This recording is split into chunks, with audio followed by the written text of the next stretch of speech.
नमस्कार। एस्ट्रोवर्स में आप सभी का स्वागत है। आशा करता हूं आप सभी लोग स्वस्थ होंगे।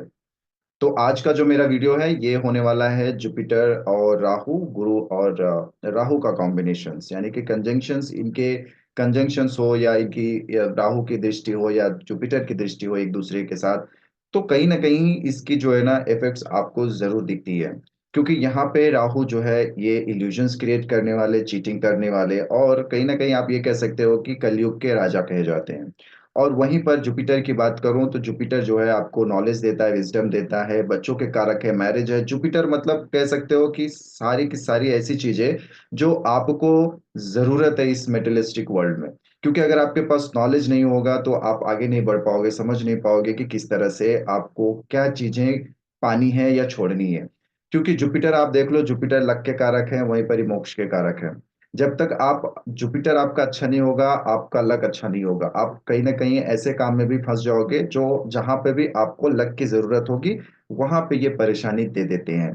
बच्चों के कारक हैं, आपके घर की किस तरह से एटमॉस्फियर है, आप वहां पे हैप्पीली सो रहे हो कि नहीं, सो पा रहे हो कि नहीं, नींद आ रही है कि नहीं। ये सारी चीजें जो भी है ये सब जुपिटर से देखा जाता है। जुपिटर एक ऐसा प्लैनेट है, अगर आपका जुपिटर सबसे अच्छा है तो मान लो कि आपका जो जुपिटर है ना वो आपको पॉजिटिविटी दे रहा है आपकी कुंडली में। अगर यही जुपिटर आपका प्रॉब्लम है, यानी कि मेलेफिक में हो या शनि की दृष्टि पड़ जाए या फिर कहीं ऐसे नीच होकर बैठा हो, तो कहीं ना कहीं आपका ये जुपिटर खराब इफेक्ट्स दे रहा है। यानी कि आप नॉलेज नहीं ले पा रहे हो, आप जजमेंट की गलती हो रही है, मैरिज बहुत देरी से हो रही है। अगर मैरिज हो भी गई है तो कहीं ना कहीं आप देखो कि वो मैरिज ना अच्छी नहीं चल रही है, दोनों के बीच में अंडरस्टैंडिंग्स नहीं अच्छे हैं, बच्चों में दिक्कत आ रही है, बच्चे आपको समझ नहीं पा रहे हैं, जिद्दी हो जा रहे हैं। ये सारे जो लक्षण है ये जुपिटर के बैड इफेक्ट्स हैं। अब वही बात करते हैं राहु की। तो राहु के लिए आप मेरे वीडियो को जाकर देख सकते हो, मैंने राहु के लिए किस तरह से वो कहाँ पे बैठता है तो क्या इफेक्ट देता है, इसका आपको अनुमान लग जाएगा कि राहु हमारी लाइफ में किस तरह से गवर्न करता है। फिर भी मैं आपको बता देता हूँ कि राहु जो है ना इल्यूजन का कारक कारक है, और ये कह सकते हो कि कलयुग का राजा है। क्योंकि कलयुग में अभी आज के इस जमाने में जो मेटेरियलिस्टिक वर्ल्ड है, यहाँ पे राहु की बहुत अहम भूमिका है। अगर आपके पास राहु नहीं है, मतलब अगर आपके पास मोबाइल नहीं है तो आपकी लाइफ खराब है। आप देखो कि आप समझ नहीं पाओगे कि मैं अपनी लाइफ को चलाऊं कैसे। मोबाइल राहु का कारक है, और मोबाइल ही है ऐसी वस्तु जो आजकल आपको बिजी रखे हुए है। चाहे वो, जैसे मैं अभी वीडियो बना रहा हूं तो कहीं ना कहीं इसके जरिए आप मुझे देख पा रहे हो, इसका भी कारक है राहु। तो राहु आपका किस तरह से है, अच्छा है या बुरा है, ये आप उस वीडियो से पता लगा लीजिएगा। यहाँ पे जो हम बात कर रहे हैं राहु और जुपिटर की, राहु का कॉम्बिनेशन अगर जुपिटर के साथ कंजंक्शंस बनता है जिस भी हाउस में बनेगा ना, तो यहाँ पे ना एक प्रॉब्लम्स देता है। प्रॉब्लम ये है कि राहु हर चीज पाना चाहता है, और गुरु कहता है कि नहीं, चलिए मेरे पास नॉलेज है, यही मेरे लिए काफी है, मैं नॉलेज से सारी चीजें पालूंगा। लेकिन राहु कहेगा कि नहीं, मुझे तो छीनना आता है, सारी चीजों को मैं जो है ना इल्यूजन्स क्रिएट करके, धोखे से, चीटिंग करके वो सारी चीजें पा सकता हूँ, मुझे नॉलेज की कोई जरूरत नहीं है। ये राहु कहता है। अब मान लो ये दोनों एक साथ बैठ गए हों या इनकी कंजंक्शंस आपकी कुंडली में अगर आ जाती है, तो ये किस तरह का खेल करते हैं। यही अगर लगन में बैठ जाए ना, तो देखोगे कि ऐसे इंसान सोचते हैं कि आज जिम करेंगे, आज कुछ ना कुछ अपने ऊपर इन्वेस्ट करेंगे, कुछ ना कुछ नॉलेज गेन करेंगे। लेकिन राहु कहता है कि नॉलेज लेकर क्या करना है, बॉडी पे आपको काम करके क्या करना, वैसे ही आप बहुत खूबसूरत दिख रहे हो। तो आप जब कुछ चीजें करने जाओगे, अगर उसमें अड़चन आ रही है, तो राहु वहां पर उस हाउस में जो है ना बहुत ही अच्छे पोजीशंस पे बैठा हुआ है, जो कि जुपिटर के नॉलेज को इन्फ्लुएंस कर रहा है और उसमें इल्यूजन्स क्रिएट कर रहा है। तो यहाँ पे ना आपको ये समझनी है कि राहु हमेशा चीटिंग से ही सारी चीजें करेगा। तो जिस किसी का भी जुपिटर और राहु का कॉम्बिनेशन है, ऐसे व्यक्ति जब जब चीटिंग करेंगे तब तब इनको प्रॉब्लम जरूर आती है, और प्रॉब्लम आएगी भी। क्योंकि आप किसके साथ बैठकर धोखा दे रहे हो, जो कि जुपिटर है। जुपिटर आपके हर एक लाइफ के इवेंट्स में जरूर मिलेंगे। जुपिटर आपके मोक्ष के कारक हैं, जुपिटर आपके लक के कारक हैं।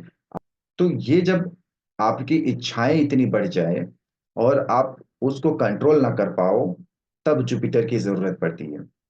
क्योंकि अगर आप ध्यान से देखोगे तो 11वां घर राहु को दिया गया है और 12वां घर जुपिटर को दिया गया है। तो जुपिटर यही कहते हैं कि पहले अपनी इच्छाओं पे कंट्रोल करो, तब जाके आपको मोक्ष की प्राप्ति होगी। नहीं तो 12वां घर पे देखिए क्या है, एक्सपेंडिचर का है, खर्चों का घर है।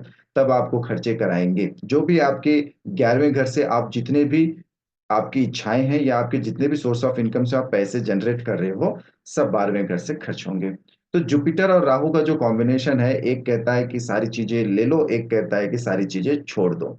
तो राहु और जुपिटर का जो कंजंक्शन है ना, ये जहां पे भी होगा, यहाँ पे जजमेंट की प्रॉब्लम देगा कि आप ठीक है जज नहीं कर पाओगे, आप किसी भी चीज को ठीक से सोच नहीं पाओगे कि क्या मेरे लिए ये सही है। अगर ये फिफ्थ हाउस में है तो आप देखोगे कि हायर एडुकेशन के लिए आपको किधर जानी है, क्या करना है, ये नहीं पता होगा। तो गुरु चांडाल योग आपको क्या कर रहा है? गुरु चांडाल योग आपके मन की शांति छीन रहा है। गुरु चांडाल योग आपको सोने नहीं दे रहा है। कहीं ना कहीं आपके मन में एक इनसिक्योरिटी फील हो रही है कि क्या मैं जो कर रहा हूँ ये सही है, या मैं जो कर रही हूँ ये सही है। आपकी जो लाइफ है ना, जो जिस तरह से होनी चाहिए उसमें ये डिस्टर्ब कर देगा।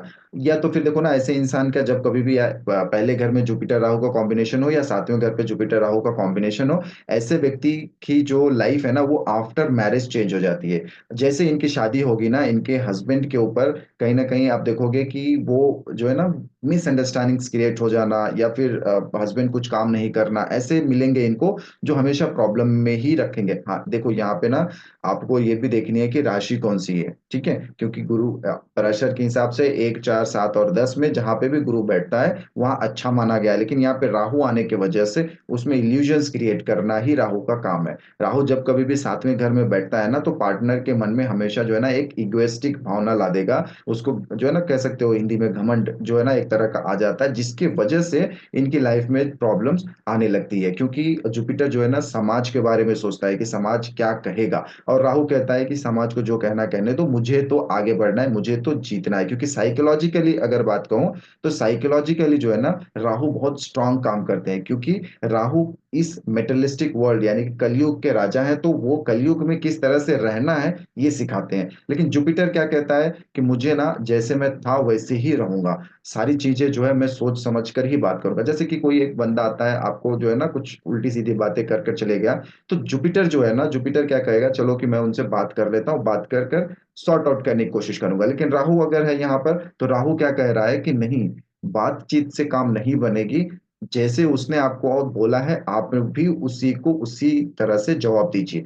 यानी कि वो जो है ना आपको उकसाता है, तो आप क्या करते हो कि उसी चीज को थर्ड पार्टी, जैसे कि अब कोई भी थर्ड पार्टी आपको उकसाएगा, क्योंकि अब राहु तो आएगा नहीं, आपके मन में ये सारी बातें जो है कहीं ना कहीं उस हाउस के रिलेटेड रिलेशनशिप या फ्रेंडशिप में वो जो है वो आके आपको उकसाएंगे, और आप जाके क्या करोगे, वहां पे लड़ाई या झगड़े उत्पन्न हो जाएंगे। तो जिस किसी का भी आप देखो कि अगर ये मार्सेरियन साइन में आते हैं, जुपिटर और राहु का कॉम्बिनेशन अगर 1 और 8 में आता है, तो ऐसे व्यक्ति हमेशा लड़ने के लिए तैयार होता है। अब वो चाहे कुछ भी हो, कि किसी भी बात के लिए लड़ना हो, जिस भी हाउस में होगा वहां लड़ेगा। अगर 10वें घर में है तो प्रोफेशनल लाइफ के लिए लड़ेगा, अगर 9th हाउस में है तो रिलीजियस के लिए लड़ेगा, वही अगर 12वें घर में है तो मोक्ष के लिए लड़ेगा, यानी कि खर्चे क्यों हो रहे हैं अपने आप से लड़ेगा, है ना। या फिर ये जाके विदेश में जाकर लड़ेगा, क्योंकि 12वां घर विदेश का भी है। यही अगर पहले घर में आ जाता है तो देखोगे कि ये हमेशा लड़ाई करने के लिए रेडी रहेगा। तो ये जो सारी चीजें है ना, ये मार्सेरियन साइन बताएगी। अगर ये वीनस के साइन में है तो ऐसे व्यक्ति देखोगे कि खाने के लिए लड़ना हो, या फिर या कह सकते हो कि वाइफ के साथ लड़ाई कर रहा हो, ऐसे मिलेंगे। मैं ये नहीं कहता हूं कि जुपिटर और राहु हमेशा लड़ाई ही करेंगे, लेकिन क्या होता है ना कि जुपिटर और राहु का कॉम्बिनेशन जो है, जिस किसी का भी ज्यादा होगा, अगर राहु प्रबल है तो लड़ाई 100% देगा ही। अब वो लड़ाई किस तरह से कर रहा है या कर भी पा रहा है कि नहीं कर पा रहा है, ये जुपिटर पे निर्भर करेगा। जुपिटर अगर आपका नॉर्मल है, यानी कि राहु से स्ट्रांगेस्ट पोजीशंस पे है, तो वो लड़ाई नहीं करेगा, वो बातचीत से शॉर्ट करने की कोशिश करेगा। जिस किसी का भी जुपिटर राहु का कॉम्बिनेशन 3 या 11वें घर पर अगर है, तो ऐसे व्यक्ति हमेशा आप देखोगे ना तो अपने नाम के प्रति जो है ना बहुत ज्यादा भावुक होते हैं। और ये ऐसे लोग ना हमेशा कहीं ना कहीं इधर उधर अपने नाम नाम को ना फेमस करने की कोशिश करते हैं। जैसे कि अगर ये 10वें घर में जाता है ना, तो ये क्या करते हैं, ये अपने ऑफिस में रेपुटेशन के बारे में सोचेंगे, यहाँ मेरे किस तरह की रेपुटेशन है। इसलिए ऑफिस में हमेशा जब ये पॉलिटिक्स में अगर ये फंस जाते हैं ना, तो लड़ाई झगड़े कर कर ही निकलते हैं। क्योंकि जो ऑफिस है ना ये ग्रुप है, है ना? यहाँ पे आपको ग्रुप में काम करनी पड़ती है, लेकिन जुपिटर और राहु जो है ये ग्रुप में काम नहीं कर पाते हैं। जुपिटर थोड़ी बहुत मदद कर देता है ग्रुप में काम करने के लिए, लेकिन राहु ग्रुप में काम नहीं करता है, क्योंकि ग्रुप का जो राजा है वो है राहु। तो ये हमेशा अपने ग्रुप के राजा की तरह फील करते हैं, ये सोचते हैं कि मैं अपने ग्रुप का राजा बन जाऊं, 10वें घर में हो या ये जहीं जहां पे भी बैठेगा ना, ये उस हाउस के राजा बनने की कोशिश करते हैं, उस ग्रुप की जहां पे भी ये बैठेंगे। तो अगर ये 11वें घर में बैठते हैं तो देखोगे कि इनकी जो सोशल मीडिया सर्किल होगी, यहाँ पे ये राजा बनने की कोशिश करेंगे। यही अगर फर्स्ट हाउस में होगा तो ये अपने आप को राजा बनने की कोशिश करेंगे। राहु और जुपिटर जो है ना, हमेशा आपको इल्यूजन्स क्रिएट करने में लगे रहते हैं कि आपको किस तरह से सारी चीजों को पाना है। कैसे पाना है? छीन कर पाना है, या फिर किसी भी अलग तरीके से, जैसे राहु चाहता हो। जैसे आपको राहु की मैंने कहानी बताई थी, उस तरह से। तो अभी तक हमने बात करी थी नेगेटिविटी के बारे में। अब पॉजिटिविटी क्या है? पॉजिटिविटी ये है कि ये जहां पे भी बैठेगा उस चीज को दुगना कर देगा। मान लेते हैं कि ये अगर अच्छे घर में बैठा हुआ, जैसे 10वें घर में मैंने कहा कि मारपीट तो करता है, लेकिन नॉलेज भी देता है, आपको ग्रोथ भी देगा, उस कंपनी में आप प्रमोशंस भी पाओगे, बहुत अच्छे से पाओगे, अपने हक के लिए लड़ोगे। जो लड़ाई मैंने बात करी थी वो हक की होगी, कि आप एक किस तरह से अपने हक के लिए लड़ सकते हो। ठीक है, उसमें आपको ना अपनी लड़ाई खुद लड़नी पड़ती है, क्योंकि राहु जो है ना आपको अपनी लड़ाई लड़ने के लिए प्रेरित करता है। चाहे वो ग्रुप में कोई आए ना आए, आप अकेले लड़ने चाहते हो। तो यही चीज आपको अगर पहले घर में है तो आप अपने बॉडी पे देखिए, आपका बॉडी अगर ज्यादा हेवी हो जा रहा है तो कहीं ना कहीं आप अपने जुपिटर को खराब कर रहे हो, तो उसके लिए काम करिए। अगर सेकंड हाउस में है तो आपका बैंक बैलेंस से देखिए, बैंक बैलेंस किस तरह का है, आपकी स्पीच किस तरह की है, आप अच्छे से बात कर पा रहे हो कि नहीं, किसी को आप अच्छे से समझा पा रहे हो कि नहीं। तीसरा घर भी उसी तरह का। आप अपने हॉबीज को देखिए, अपनी हैबिट क्या है, आपकी हैबिट अच्छी है या नहीं है। जिस तरह जिस भी हाउस में ये बैठते हैं ना, जुपिटर और राहु, जहां पे भी बैठेंगे ना वहां पॉजिटिविटी भी दे देते हैं, क्योंकि जुपिटर जो है ना ये हमेशा लोगों की भलाई के लिए काम करता है। और राहु जो है, लोगों की भलाई तो ठीक है, वो तो करनी है, लेकिन किस तरह से करनी है, आपके पास पैसे होने चाहिए। अब जुपिटर कहता है कि डोनेशंस दो, लेकिन डोनेशन देने के लिए आपके पास पैसे तो चाहिए ना, वो राहु ला के देगा। तो आपको ना लोगों की भलाई करने के लिए आइडियाज ला के देगा, किस तरह से पैसे कमाना है वो करवाएगा, ये राहु करवाता है। तो जब कभी भी ये देखो 5वें घर में बैठते हैं ना राहु और जुपिटर, ऐसे व्यक्ति लोगों की भलाई के लिए हमेशा काम करते हैं और बढ़ चढ़कर उसमें हिस्सा लेते हैं। अगर ये छठे घर में आ जाता है तो ऐसे में ऐसे व्यक्ति जो है ना, चाहे कैसा भी कोर्ट केस हो, ये कोर्ट केस जीत जाते हैं, इनके जो दुश्मन होते हैं वो हार जाते हैं। तो सारी चीजें जो है ना, ये छठे घर पे आपको अच्छा ही मिलेगा। अब वही 7वें घर में है तो थोड़ी सी प्रॉब्लम तो है, मिसकम्युनिकेशन हो रही है, शादी में प्रॉब्लम हो रही है, लेकिन यही अगर आप बिजनेस की तरफ देखोगे, बिजनेस में बहुत अच्छा नाम होगा, आपका बिजनेस बहुत अच्छा ग्रोथ होगा। आप बिजनेस में जो आइडियाज लगा रहे हो, आइडियाज अच्छे से काम करेंगे। वही अगर 8वें घर में है तो आप देखो 8वें घर में आप अनअर्न मनी भी अच्छा ले पाओगे। कहीं ना कहीं से आपके जो इन्वेस्टमेंट्स हैं उसमें से अच्छा प्रॉफिट निकल आएगा।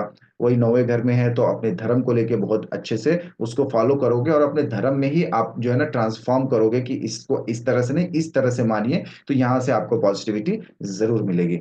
अब वही अगर 11वें घर में अगर जाता है तो 11वें घर में आप देखो सोशल सर्कल्स में आपका बहुत अच्छा नाम होगा, रेपुटेशन होगी।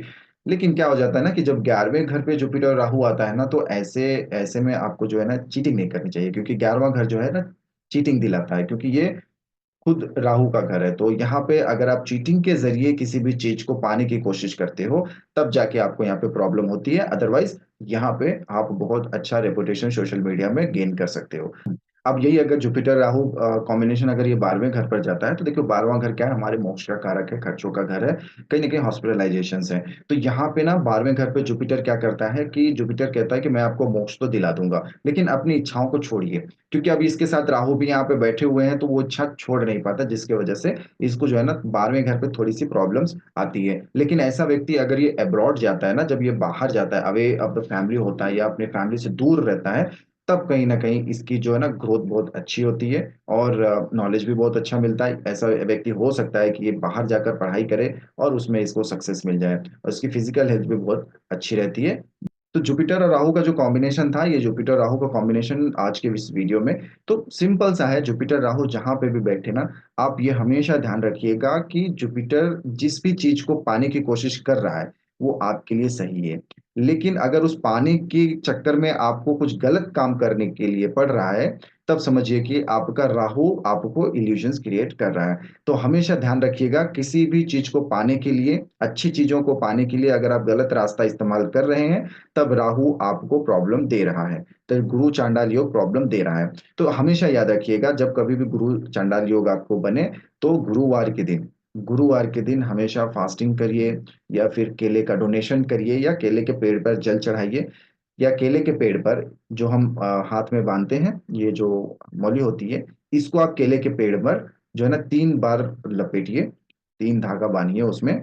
और एवरी थर्सडे या फिर मंथली वंस, कृष्ण पक्ष का थर्सडे जो भी आए, गुरुवार जो भी आए, कृष्ण पक्ष का गुरुवार के दिन आप ये धागा केले के पेड़ पर बांधना शुरू करिए। देखिए कि आपका जो गुरु है, गुरु चांडाल योग बना है, ये कहीं ना कहीं खत्म करेगा। ये समझना है आपको कि जुपिटर और राहु जो कॉम्बिनेशन है ना, ये बहुत अच्छा भी है और बुरा भी है। अब वही चीजें हैं कि आप अच्छाई को लेते हो या बुराई को लेते हो। क्योंकि देखिए, अगर आप इस मेटलिस्टिक वर्ल्ड में, अगर जो अभी चल रहा है जिस तरह से कलयुग में, अगर आप प्योर जुपिटर बनकर रहोगे तो आपको प्रॉब्लम आएगा। अगर आप प्योर राहु बन जाते हो तो भी प्रॉब्लम है, तो भी आप कहीं ना कहीं समाज में जो है ना, आपकी वो इज्जत नहीं रहेगी जितना जुपिटर की रहेगी। तो इस जमाने में आपको अगर जीना है, तो राहु और जुपिटर को दोनों को साथ लेकर चलना पड़ेगा। अगर जिसकी कुंडली में ये दोनों है, तो कहीं ना कहीं ये इंडिकेशन है कि साथ में लेकर चलिए, कि आपको अच्छा भी ज्यादा नहीं बनना है और बुरा भी नहीं बनना है। जहां पे जैसा जरूरत है वैसा ही बनना है। इसलिए कहा गया, जैसा देश वैसा भेष। तो आप जिस तरह में जहां पे भी रहो, उस चीजों को अडॉप्ट करिए और उसी हिसाब से आप काम करिए। तभी जाकर आपका ये जुपिटर और राहु कॉम्बिनेशन अच्छा बनता है। तो ये रही आज की मेरी जुपिटर राहु की वीडियो। तो मिलते हैं अगले वीडियो पे। आई होप कि ये वीडियो अच्छा लगा होगा, तो लाइक शेयर सब्सक्राइब जरूर करिएगा, ताकि मैं और एक वीडियो लेकर आऊं। तो तब तक के लिए नमस्कार, ओम नमः शिवाय।